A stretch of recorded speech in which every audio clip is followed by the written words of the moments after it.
les embryophytes. La vidéo d'aujourd'hui va être consacrée à la pollinisation. La pollinisation est le transport du pollen des étamines vers le stigmate du pistil. La pollinisation peut être soit indirecte ou bien directe. Dans le cas de la pollinisation directe, appelée aussi autopollinisation, le pollen se dépose directement sur le stigmate de la même fleur. Dans le cas de la pollinisation indirecte, appelée également pollinisation croisée, le pollen est transporté par un agent pollinisateur vers le stigmate d'une autre fleur de la même espèce.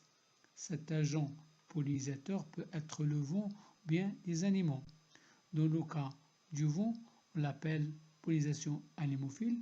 Dans le cas des espèces animales, on l'appelle pollinisation zoophile. Si elle est faite par les insectes, on l'appelle pollinisation entomogame, par les oiseaux ornithogames ou bien par les mammifères, notamment les chauves-souris. On l'appelle pollinisation chiroptérogame. Alors la pollinisation peut être assurée soit par des abeilles, des mouches, oiseaux comme le colibri, ou bien des chauves-souris. Fécondation et embryogenèse. Alors quand le grain de pollen se dépose sur le stigmate, il forme un tube pollinique sur lequel il y a formation de deux spermatozoïdes. Un spermatozoïde va s'unir avec le sphère pour donner l'embryon. L'autre spermatozoïde va venir s'unir avec les deux noyaux du sac pour former l'albumène à troisième chromosome. Finalement, on a une double fécondation caractéristique des angiospermes.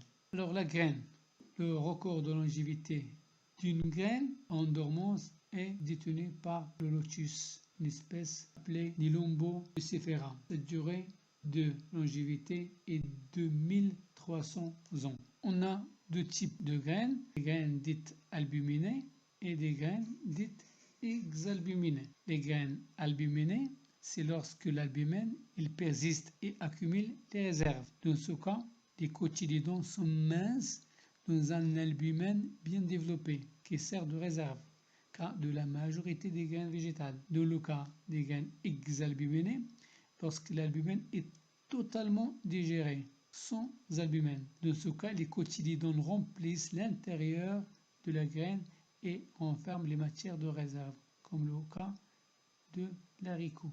Alors, graines de gymnosperme, on a l'embryon et les cotylédons ici.